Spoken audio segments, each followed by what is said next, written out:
Assalamualaikum warahmatullahi wabarakatuh.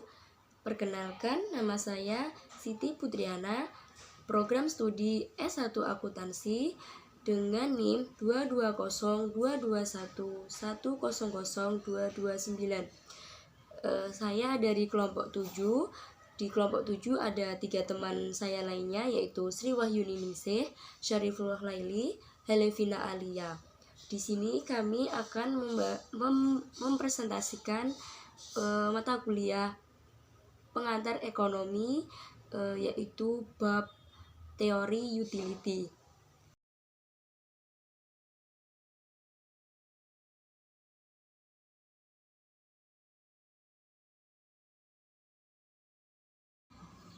Saya Siti Putriana. Pada kali ini saya akan membahas mengenai pengertian dan fungsi utilitas. Sebelum mempelajari atau belajar tentang teori utilitas secara luas, alangkah lebih baiknya kita mengetahui dulu apa sih arti utilitas itu. Dalam Kamus Besar Bahasa Indonesia, dalam konteks umum, pengertian utilitas adalah faedah atau manfaat ataupun kegunaan. Sedangkan pada ilmu ekonomi, utilitas adalah istilah yang diturunkan dari konsep pemanfaatan mengacu pada kepuasan konsumen saat mengkonsumsi barang atau jasa. Jadi bisa diartikan utilitas adalah titik kepuasan konsumen saat mengkonsumsi barang ataupun jasa. Kegunaan teori utilitas dalam bidang ekonomi pertama kali dicanangkan pada abad ke-18 oleh Daniel Bernoulli, seorang matematikawan yang berasal dari Swiss. Mulai saat itu, teori ekonomi selalu mengalami perkembangan dan mengarah ke berbagai jenis penggunaan ekonomi. Disebutkan juga dalam teori ekonomi berdasarkan pilihan rasional, biasanya konsumen akan berusaha meningkatkan dan memaksimalkan nilai utilitasnya.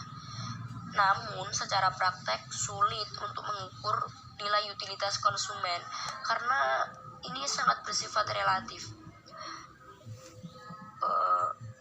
Dari penjelasan yang saya jabarkan di atas, bisa disimpulkan bahwa utilitas adalah kemampuan suatu produk ataupun jasa, barang ataupun jasa dalam memuaskan keinginan manusia, sehingga utilitas juga dapat disebut sebagai segala sesuatu yang memuaskan komoditas produk ataupun jasa.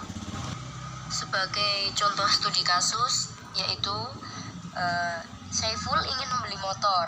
Ada 2 pilihan yang menjadi pertimbangan Saiful.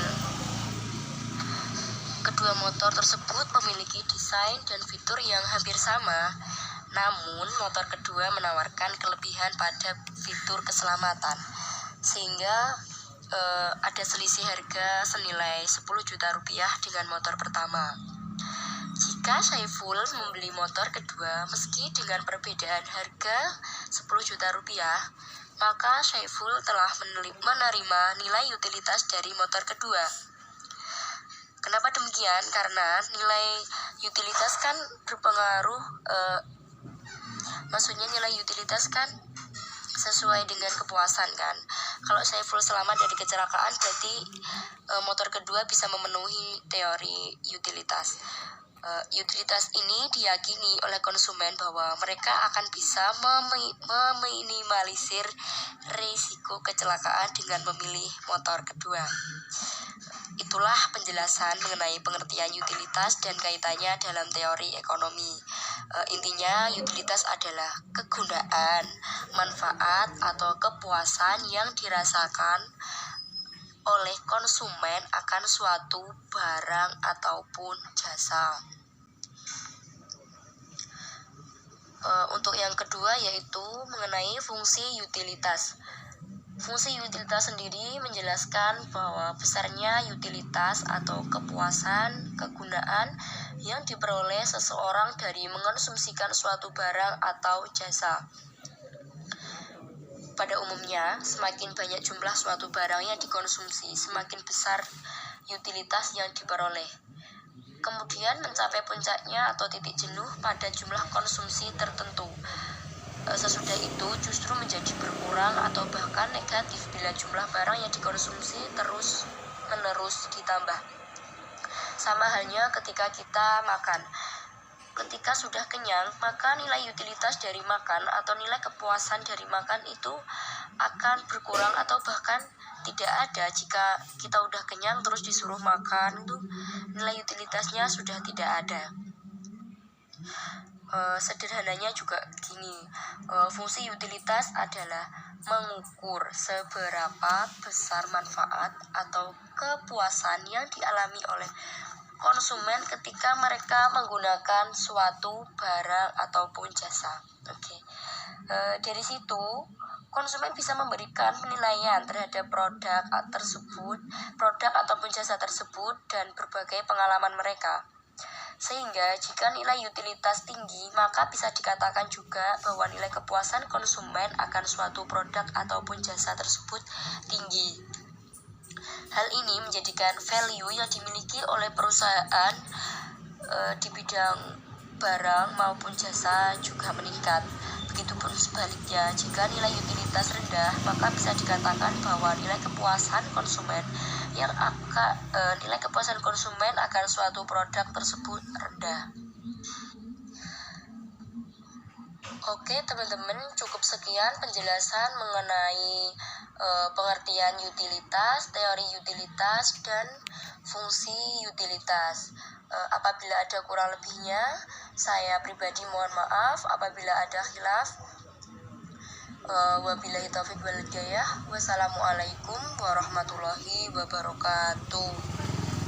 Materi selanjutnya akan disampaikan oleh saudara Halefida Alia. Kepada Halefida Alia, saya persilahkan.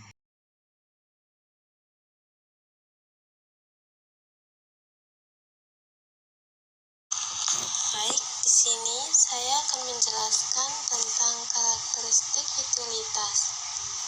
Yang pertama, ada utilitas waktu.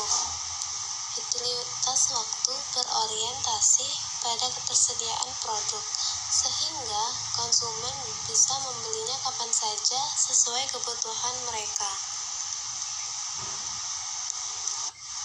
Dengan begitu, perusahaan akan menganalisis cara membuat atau memaksimalkan utilitas waktu produk dan menyesuaikan proses produksi, perencanaan logistik pembuatan, dan pengiriman.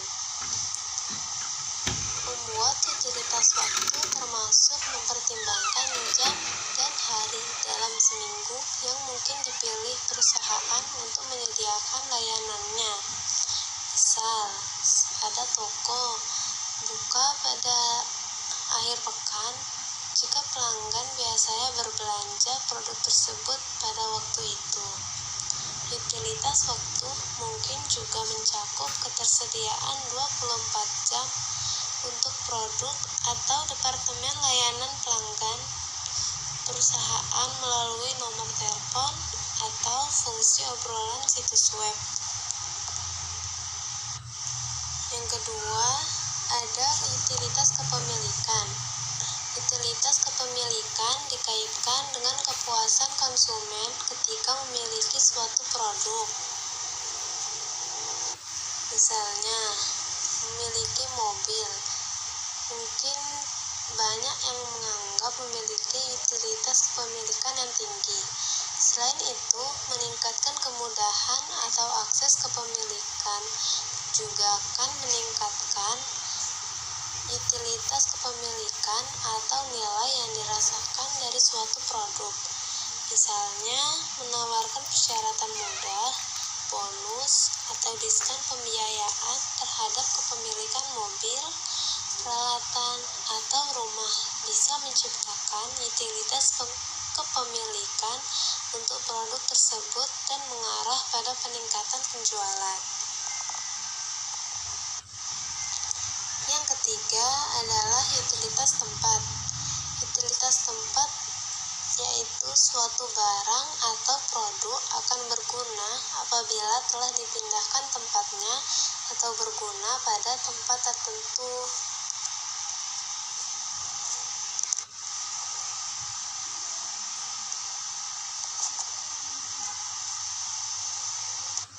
Contoh utilitas tempat yaitu mulai dari lokasi toko retail sampai seberapa mudah situs website atau layanan perusahaan ditemukan di internet.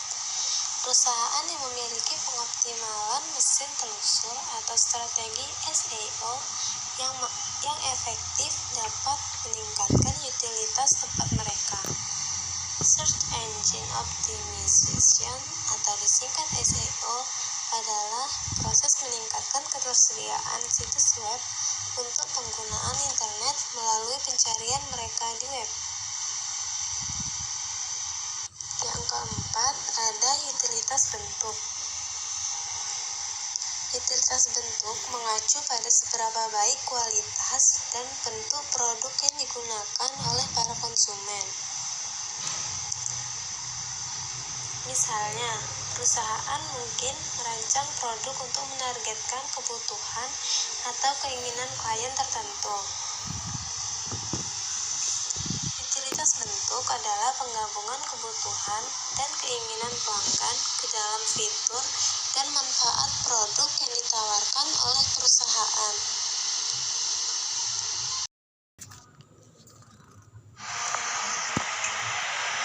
Nah, kemudian apa yang dimaksud dengan biaya utilitas? Biaya utilitas adalah suatu beban yang muncul akibat pemakaian utilitas yang dilakukan oleh perusahaan, seperti biaya listrik, air, telepon, internet, dan sebagainya. Biaya utilitas dapat menjadi biaya variabel ataupun biaya tetap. Maksudnya gimana? Biaya ini dibagi menjadi dua jenis, yaitu tetap dan variabel. Biaya utilitas tetap apabila penggunaannya tidak berpengaruh pada ketagihan, misalnya biaya paket bulanan internet, sedangkan bersifat variabel bila besarnya tagihan dipengaruhi oleh penggunaan. Selanjutnya, kita akan membahas tentang pendekatan utilitas. Pendekatan utilitas dibagi menjadi dua, yaitu pendekatan utilitas kardinal dan pendekatan utilitas ordinal. Pendekatan utilitas kardinal adalah salah satu teori konsumsi yang memiliki anggapan bahwa kepuasan dari konsumen ini dapat diukur dengan menggunakan satuan hitung tertentu. Contohnya, Ana membeli baju baru, namun setelah tiba di toko, uangnya tidak cukup untuk membeli baju yang dia inginkan. Akhirnya, Ana membatalkan niatnya untuk membeli. Tindakan Ana sesuai dengan pendekatan kardinal, karena dalam hal ini, Ana batal membeli baju karena merasa penambahan kepuasan yang akan didapatkan tidak sesuai dengan harga yang akan dibayarkan.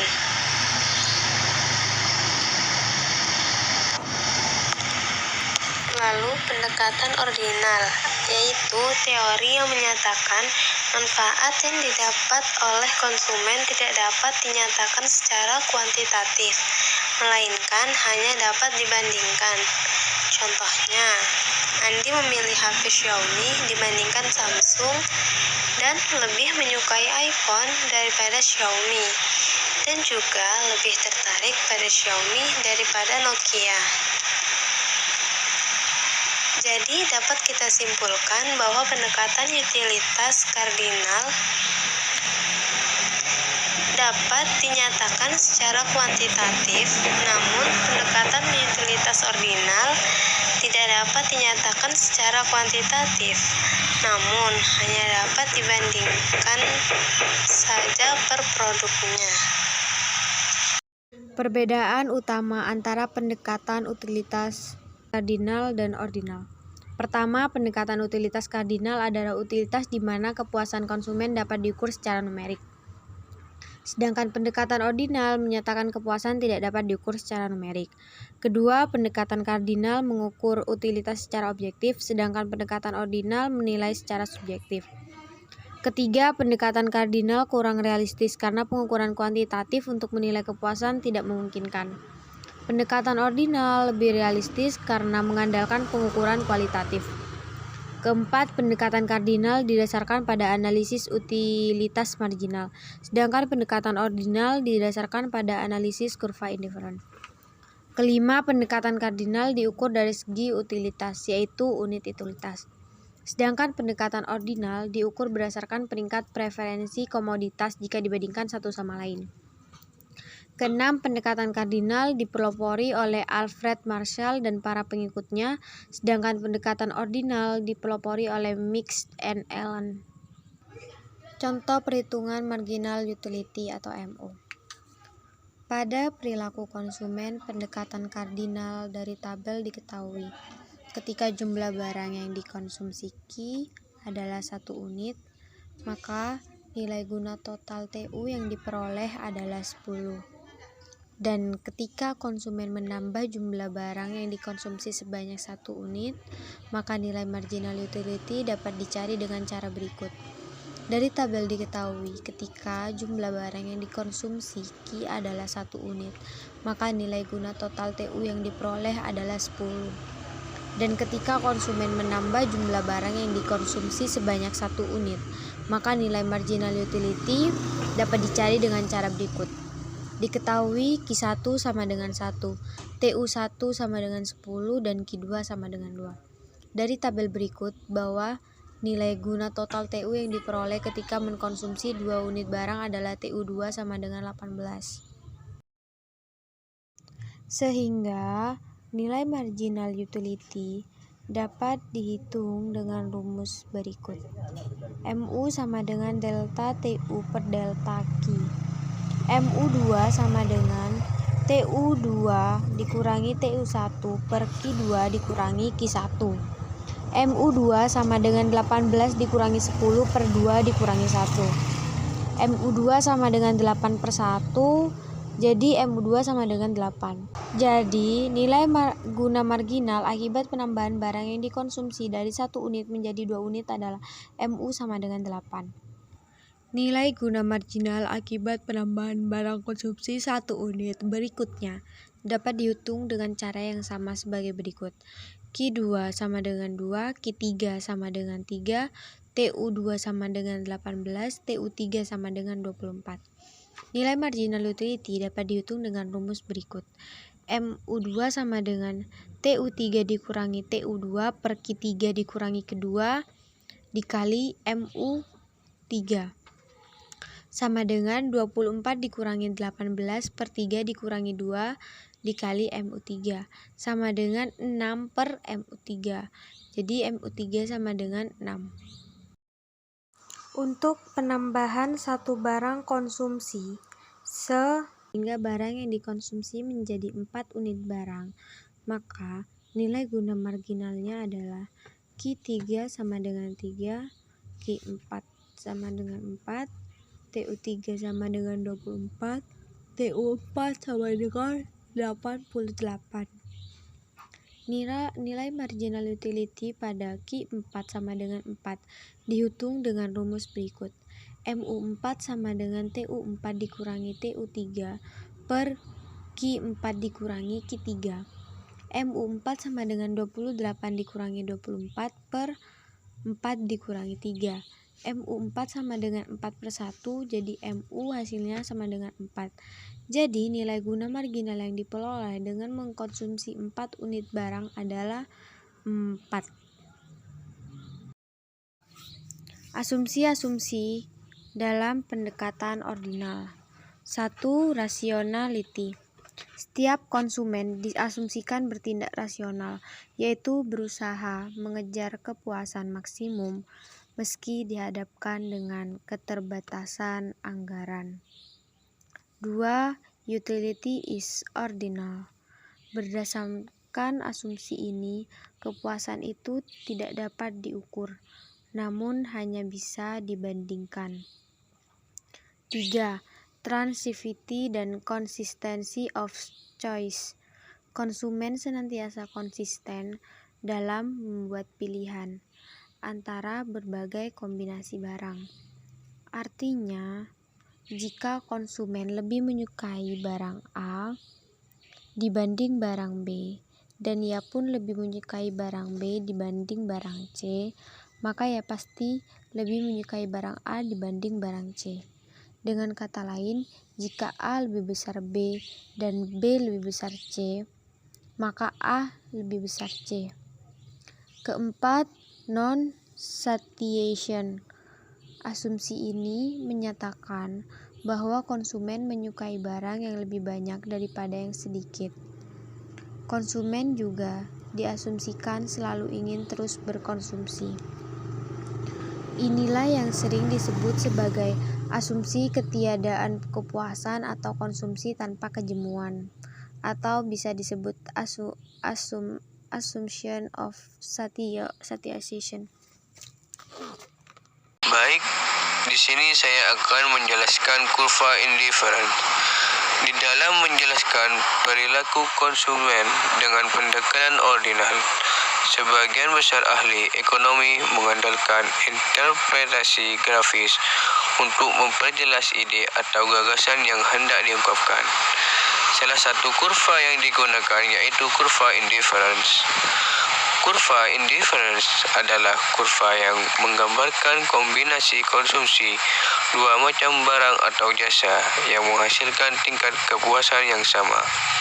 Setiap titik dalam kurva ini melambangkan tingkat kepuasan yang tidak berbeda, meski kombinasi konsumsi barang atau jasanya berbeda-beda. Kurva indifference digunakan pertama kali oleh seorang ekonom dari Irlandia bernama Francis Sidro Edgeworth pada tahun 1845 sampai 1926. Hingga saat ini, kurva indifference bahkan telah menjadi alat analisis penting dalam studi mikroekonomi mengenai perilaku konsumen. Selain itu, di masa sekarang, indifference kurva juga banyak dipakai para ahli ekonomi dalam kajian mengenai ekonomi kesejahteraan.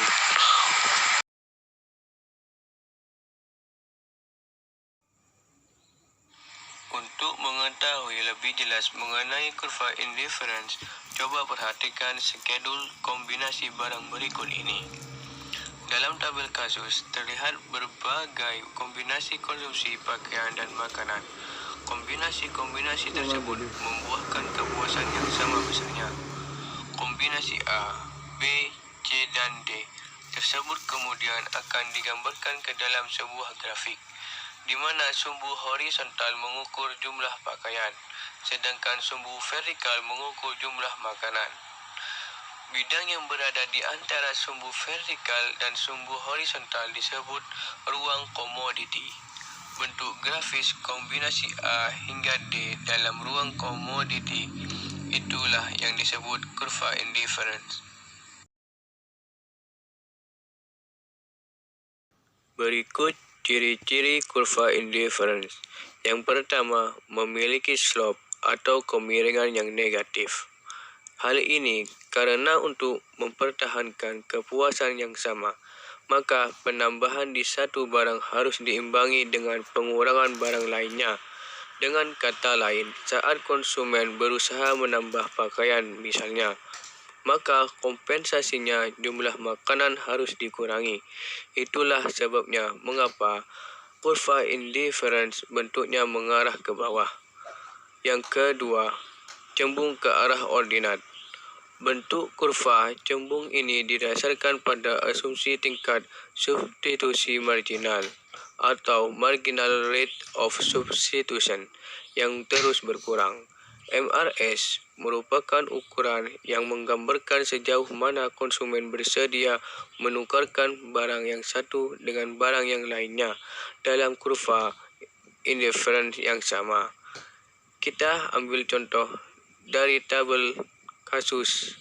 Saat konsumen mengubah kombinasi dari A menjadi B, konsumen harus mengorbankan 2 unit makanan untuk menambah 1 unit pakaian. Dengan demikian, tingkat substitusi marginalnya yaitu sebesar 2:1. Kemudian, jika konsumen menambah 1 unit pakaian lagi, maka konsumen harus mengorbankan 1 unit makanan, MRS 1:1. Lalu, jika konsumen kembali menambah 1 unit pakaian, jumlah makanan yang harus dikorbankan sebanyak 0,5 unit. Jika kita perhatikan, nilai MRS ternyata terus menurun. Perhatikan gambar di atas. Terlihat bahwa semakin banyak konsumen menambah konsumsi pakaian, akan semakin sedikit konsumsi makanan yang mau dikorbankannya. Jumlah unit konsumsi makanan yang dikorbankan demi menambah pakaian terus berkurang. Dari 2 akhirnya menjadi 0,5. Yang ketiga, semakin ke kanan semakin tinggi kepuasannya. Coba ingat kembali asumsi bahwa konsumen lebih menyukai yang lebih banyak dibanding yang sedikit.